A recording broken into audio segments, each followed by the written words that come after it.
Knowing how difficult can it be as a parent to lose a daughter to a heroin overdose. You can't just throw money at issues like this and hope they are resolved. This issue was politicized. I know we care, but it was still politicized. I'm going to be voting no. Tell me about Amber. What was her story? What was her struggles? Amber was somewhat rebellious. She was an independent one, I'm telling you.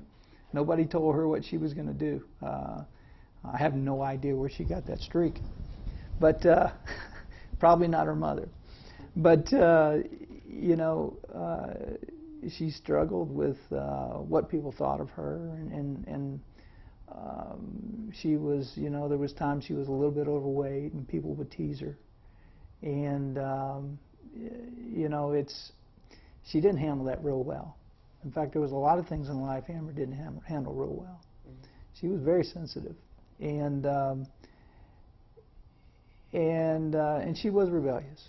And we had some real strong-willed, so very strong-willed, but so talented. I mean, you know, she was, and I don't mind saying this to my two boys, she was the smartest kid I had. We were gone for a weekend, and she tried one more time. She was clean for about I think 45 days, and tried one more time, and it was laced with fentanyl, and it killed her. And they found her by the railroad tracks down in Madison. And you know, it was a awful experience. I mean, I had to, you know, I was coming home from a county board meeting, got a call from the state police. They asked me to met me. They wanted to meet me in a parking lot, and told me the news. And then I had to go home and tell my family. Mom and Dad were there in my house. Awful. You voted against this heroin bill. Why don't you explain to me why? I struggled to vote for this because I thought, you know, we don't really have the money. And it's important. And the truth is, if you spend $60 million, how many lives are you going to change? When the majority of these rehab units, they don't work. They're revolving doors. In fact, a lot of people go into these rehabs and they find better places to get their drugs, cheaper places. And to say that you're going to throw money at it and it's going to be better, well, maybe you as a politician will be looked at as though you care. And you pass the heroin bill. God bless you. That to me doesn't mean much. This problem is much more difficult to address than just throwing money at it. And then to make a promise for money that you don't have is even worse. The government is third-party purchases that never work out real well. And so I always try to direct people to the private sector. Mercy Ministries, and this is one of the reasons we poured ourselves into helping them.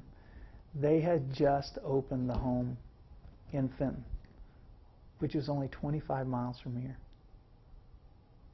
And Amber was in the application process to get in at the time. And so we were that close. We were that close to having a 93% success, you know, chance of her living. Yet she tried one more time. And so for that reason, we were just 25 miles from saving her. And so for that reason, we've done everything we can to save as many girls as possible, like Amber. A lot of those young girls we help. We help them before they get into treatment at Mercy Ministries. We help them afterward they get out. Many times they've lived with us 3 months, 6 months, a year. Had one boy live with us for a year. I mean, we've had a lot of girls, and a lot of those young ladies, if they can't find a place to work, I give them a job here. It's nothing you want anybody else to go through. And as a father, you know, I mean, I have a tough time with my friends' daughters getting married. I'm so happy for them. But I have a hard time keeping a great big smile on my face.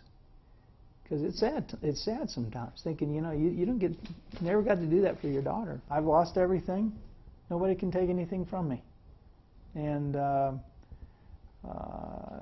it's hard to keep that perspective in Springfield. I mean, we've seen people, they get so wrapped up into what they're doing that they can't even remember what's, you know, really of value in life. And so it's helped me.